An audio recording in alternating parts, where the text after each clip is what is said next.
Le prix du diesel s'envole, plus 28% l'espace d'un an, le cours du pétrole aussi, les prix d'électricité augmentent et voilà que le nucléaire revient à la mode, dans le discours en tout cas. Les éoliennes en revanche ont désormais mauvaise presse. Avec nous pour en débattre, Fabien Bouglet, bonsoir. Bonsoir Soyez Mohamed le Kassi. bienvenu sur TV5 Monde. Vous êtes expert en énergie, vous êtes l'auteur du livre Nucléaire, les vérités cachées face à l'illusion des énergies renouvelables, édition du Rocher. Avec cet arc-en-ciel, après la pluie vient le beau temps, dit-on, vous nous direz pourquoi. Michel Gioria, bienvenue à vous également. Vous êtes délégué général de France Énergie Éolienne. Bonsoir. Fabien Bouglet, on commence avec vous. Emmanuel Macron a annoncé hier son plan France 2030. Il était beaucoup question de nucléaire, réinventer le nucléaire, dit le président français. Certains parlent d'ailleurs d'un discours aux accents de meeting électoral. On écoute le président français. Nous devons absolument nous préparer à des technologies de rupture et de transformation profonde sur le nucléaire. La promesse de ce qu'on appelle les Small Modular Reactors, qui sont les petits réacteurs, beaucoup plus modulaires et beaucoup plus sûrs, parce que la sûreté est un point clé du débat sur le nucléaire. Pour y parvenir, nous devons ouvrir le jeu de manière totalement inédite, et nous sommes prêts à y investir 1 milliard d'euros d'ici 2030, en commençant très vite, avec des premiers projets très clairs. Et donc, là, il faut lancer plusieurs projets sur des familles technologiques différentes, mais essayer d'avancer pour accélérer sur ce volet. À chaque fois, il y a ce mot sûreté qui revient. Je vous ai vu tilter d'ailleurs. Non, je réfléchissais par rapport je tiltais par rapport aux propos d'Emmanuel Macron liés à son projet de 1 milliard d'euros, si vous voulez, sur le domaine nucléaire, qui est quand même extrêmement faible par rapport aux enjeux. On parle quand même d'une filière nucléaire qui pèse 70% de l'électricité produite, 400 000 emplois. Par comparaison à la filière éolienne qui produit quelques pourcents d'électricité, au-delà de 6, avec un investissement de subventions publiques de 250 milliards d'euros entre la production et le raccordement, et donc avec 20 000 emplois revendiqués par France Énergie Éolienne. Donc si vous voulez, on est dans une démesure, 1 milliard d'euros, c'est extrêmement faible par rapport aux enjeux. Et je rappelle enfin que la raison pour laquelle le nucléaire revient en grâce, c'est que en fait, le nucléaire est totalement décarboné. Et ce qui fait que la France est championne du monde de la décarbonation, avec environ 40 grammes par kilowattheure produit, en comparaison avec l'Allemagne, par exemple, qui, avec ses usines au charbon qui viennent compléter les éoliennes quand elles ne marchent pas, eh bien, il y a une production 10 fois plus supérieure d'émissions de gaz à effet de serre, avec 400 grammes d'émissions de gaz à effet de serre par kilowattheure produit. Michel Gioria, Fabien Bouglet est venu défendre le nucléaire, mais il attaque pas mal l'éolien aussi. Alors d'abord, est-il vrai, dites-nous pourquoi, c'est vrai que dans les discours, il y a 10 ans, l'éolien, ça allait effectivement révolutionner, on parlait d'énergie renouvelable. Pourquoi ça a pu le vent en poupe, c'est le cas de le dire? Alors d'abord, il faut faire la distinction entre ce qui a, comme vous reprenez votre expression, ce qui a mauvaise presse et ce qui est populaire chez les Français. Moi, j'insiste sur un point, sondage après sondage, étude d'opinion après étude d'opinion. Qui que ce soit qui les lance, en fait, ce qu'on observe, c'est que les Français sont majoritairement et largement majoritairement favorables à l'énergie éolienne. Quand je dis largement majoritairement, c'est qu'à chaque fois, chaque étude, on est sur 73-75%. Mais quand c'est loin de chez soi. Alors, justement, y compris quand c'est proche de chez soi, puisque lorsqu'on fait des zooms, notamment, il y a une étude récente qui est sortie, une enquête d'opinion récente qui est sortie par Harris Interactive, qui fait des zooms sur 2 régions, qui sont 2 régions françaises dans lesquelles il y a beaucoup d'éoliens, donc notamment les Hauts-de-France et la région Grand Est, et on voit que sur ces régions-là, les enquêtes d'opinion sont tout aussi favorables. On est à 75% d'opinion favorable. Est-ce qu'il voit la différence sur la facture ou pas, ces Françaises et Français? Alors, très intéressant. Aujourd'hui, nous, on porte des propositions, notamment dans le cadre de la présidentielle 2022, puisque effectivement, les objectifs en matière de neutralité carbone font que l'énergie va revenir et c'est très bien, dans le débat sur la présidentielle 2022, et c'est une très bonne chose. Et nous, par exemple, ce que l'on porte, c'est que notamment les communes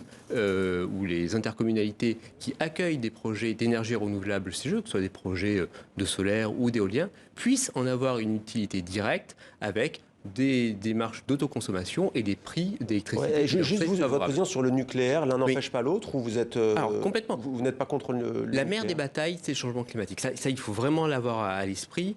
Et l'objectif de neutralité carbone qui a été adopté par la France au moment de la COP en 2015 est vraiment essentiel. Ça, c'est ce qui doit guider toutes les décisions. Mais justement, Emmanuel Macron dit que justement, du coup, par rapport aux pays voisins d'Europe, on émet moins de carbone grâce aux centrales. Alors, on émet moins de carbone sur le mix électrique, mais il faut avoir quand même à l'esprit que la France n'est pas une économie décarbonée. On a encore 70% de notre consommation d'énergie qui repose sur des énergies fossiles. pétrole et gaz, ça c'est important, ce qui fait qu'en fait, un Français, grosso modo, émet 10 tonnes de CO2 par an et par habitant. Il faut avoir à l'esprit qu'en moyenne, au niveau mondial, on est à 7,5 tonnes. Donc, quand on dit la France est bonne élève, il y a encore du boulot. Et surtout, juste un dernier point, il faut passer en 30 ans de 10 tonnes à 2 tonnes. Je voudrais réagir sur la notion d'acceptabilité sociale. Je voudrais rappeler que Tiffaine Lauzière, la belle-fille d'Emmanuel Macron, a demandé à son beau-père Emmanuel Macron de supprimer le parc éolien au large du Touquet 15 jours après l'élection d'Emmanuel Macron. Donc on voit bien que le gouvernement n'applique pas ce qu'il préconise et qu'on fait ce qu'on dit, mais on ne fait pas ce qu'on fait. Donc, en outre, il y a quand même des sondages qui sont faits, par exemple, tout récemment en Bourgogne, qui montrent que lorsqu'on fait des sondages régionaux, et nous en avons fait un, là, il y a une acceptabilité sociale extrêmement faible dans les régions, et notamment, en particulier, de l'électorat d'Europe Écologie Les Verts. Donc, vous voyez... c'est ce que vous dites d'ailleurs dans votre livre. Vous dites qu'après Tchernobyl, il y a 10 ans, il y a eu Fukushima aussi, c'est que le discours change sur le nucléaire, y compris chez des écologistes. Tout à fait, effectivement. Alors là, c'est l'autre problématique du changement pas chez Yannick Jadot, le candidat à la présidentielle. Mais en fait, puisqu'il accuse Emmanuel Macron d'être un vecteur lobbyiste du Pourquoi nucléaire. les écologistes sont en train de changer d'opinion sur le nucléaire? Tout simplement parce qu'il y a eu un rapport du GIEC en 2018 que je cite dans mon livre, qui est le rapport qui a été promulgué suite après la COP21. Et ce rapport précise qu'il y a plusieurs scénarios, et dans le plus faible, ils disent qu'il faut multiplier par 2 le nombre de centrales nucléaires dans le monde d'ici 2050, ou les multiplier par 6. Donc, pourquoi ? Grâce à l'élément décarboné. Vous avez M. Schellenberger, qui était un des conseillers de Barack Obama dans les énergies renouvelables, que représente M. Georgia, qui a fait que son coming out pro-nucléaire. Vous avez Yann Arthus Bertrand, en juillet dernier. Vous avez M. Val de Charlie Hebdo. Et vous avez tout un ensemble de personnalités au fond écologistes qui sont en train de dire, effectivement, le nucléaire, par son côté décarboné, est très vertueux. Et c'est d'ailleurs ce qui fait que la France, et si vous allez sur le site Electricity Map, vous voyez que la France est verte par rapport à l'Allemagne ou même l'Irlande. Vertueux en surface. Maintenant, on va, si vous voulez bien creuser un peu plus dans le fond des choses, il y a 3 centres d'enfouissement des déchets en France. Emmanuel Macron a parlé de sûreté. Fukushima a traumatisé. Tchernobyl a traumatisé. Il a dit sûreté tout à l'heure, Emmanuel Macron. C'est très important. On a le sentiment que vous privilégiez la question économique, la question aussi énergétique qui est louable, de la dépendance, de la souveraineté énergétique, mais pas la question de la sécurité des Français et des Français. Si vous leur posez des questions, ils vous diront qu'ils sont inquiets. Tout à fait, vous avez parfaitement raison. La vraie catastrophe nucléaire, c'est Tchernobyl. Fukushima n'est pas une catastrophe nucléaire, c'est un tsunami qui a conduit à des problèmes dans la centrale nucléaire. Le problème de Fukushima n'est pas lié à la centrale nucléaire. Il faut savoir que vous avez des incidents nucléaires, c'est essentiel de jouer la sûreté. D'ailleurs, en France, on a créé l'autorité de sûreté nucléaire depuis 2006, ce qui fait d'ailleurs que l'EPR de Flamanville met plus de temps à être construit parce qu'on va faire 2 enceintes de confinement. Sur les déchets, Alors sur les déchets, ce qu'il faut savoir, c'est que Greenpeace nous dit qu'il y a 1,6 million de mètres cubes de déchets. Mais en réalité, quand on prend les chiffres de l'ANDRA, qui est l'agence chargée des déchets, nous avons en fait que 4000 mètres cubes de déchets haute activité qui sont les plus dangereux. Ça représente à peu près un bâtiment de 10 mètres par 10 mètres par 20 mètres. 10 mètres, 20 mètres par 20 mètres. Vous voyez, donc c'est une faible quantité. Et donc, il y a actuellement un prix Nobel de physique qui s'appelle Gérard Mourou, qui a eu le prix Nobel de physique en 2018, qui a trouvé par les lasers à haute impulsion la possibilité de transmuter ces déchets et de supprimer leur radioactivité à court terme. Et donc là, c'est des innovations majeures qui pourront être financées, mais pas dans un plan à 1 milliard d'euros, dans un plan à 30, 40, 50 milliards d'euros. Est-ce que vous estimez, vous avez 1 milliard d'euros, si on peut dire, vous n'êtes pas content, mais les énergies renouvelables, on a le sentiment qu'elles ont été un peu oubliées. Alors, les énergies... France 2030, comme son nom l'indique, c'est un plan qui prépare l'économie française et notamment la réindustrialisation française à partir de 2030. En complément du nucléaire, on a des sujets qui sont très intéressants sur la batterie, l'électronique de puissance, le véhicule électrique, etc., qui sont des composantes qui vont nous aider à réindustrialiser et à faire la neutralité carbone. Les énergies renouvelables, aujourd'hui, sont matures. On est dans une situation où, en termes de compétitivité prix, aujourd'hui, on est prêt à aller sur le marché. D'ailleurs, un point qui est assez important, parce que la plupart des personnes pensent aujourd'hui que les énergies renouvelables, solaires, éoliens, sont encore subventionnées, alors qu'elles font l'objet d'un tarif garanti, d'un prix garanti. Si le prix de l'électricité est au-dessus de ce prix, on verse de l'argent à l'État, ce qui est le cas aujourd'hui.